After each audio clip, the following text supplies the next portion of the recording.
My name is Lauren Barger, and today I'll be presenting Lab 5, Faraday's Law. In this presentation, I will cover the introduction, measurements, and finally the growth script model that shows Faraday's Law in action. Let's begin with the introduction, where we will discuss the purpose, concepts, and results. The purpose of this lab was to collect time data of a magnet falling through an aluminum tube to help us understand Faraday's Law. Doing this and developing a computational model will help us better visualize Faraday's Law in action. Concepts included Faraday's Law, Biot-Savart Law, and Newton's second and third laws. Finally, our results were 1.246 seconds for the real-life experiment and 1.15 seconds for the computational model. Next, let's move on to measurements. Here we will discuss the data, observations, and calculation results. Here we can see all of the measurements for the apparatus of our experiment. I measured everything needed for the bar magnet as well as measurements for the aluminum foil tube. I conducted 5 trials of the magnet falling through the tube, and the average time elapsed was 1.246 seconds. Finally, let's take a look at the glow script model, which includes both the code and the visual model.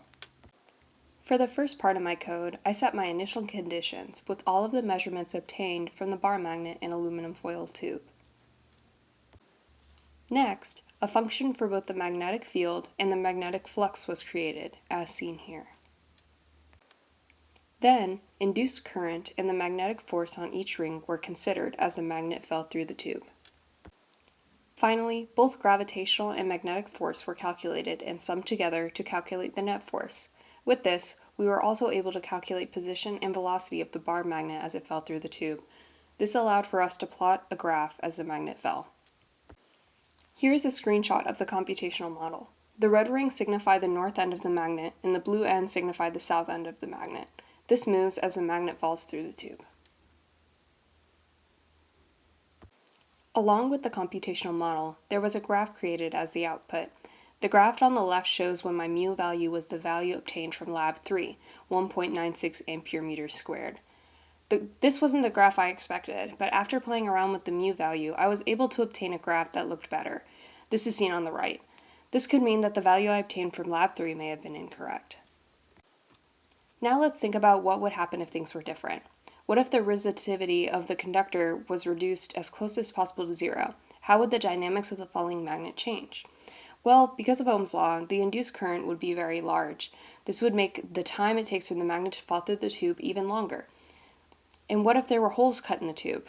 How would this affect the ring currents in your model? The model would have less rings in the computational model than it does now. This would cause a reduced induced current, as well as a reduced magnetic force. This would cause the time it takes for the bar magnet to fall through the tube to decrease. Finally, we cannot use a ferrous tube because the ferrous tube would interfere with the bar magnet as it is magnetic.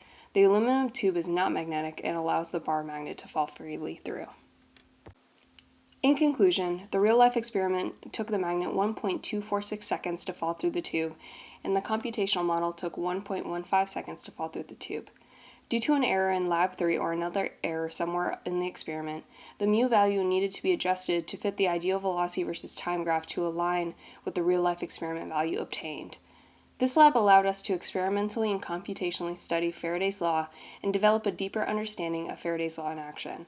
This lab also helped us deepen our understanding of magnetic flux and induced current. Thank you guys so much for watching, and I'll see you all next time.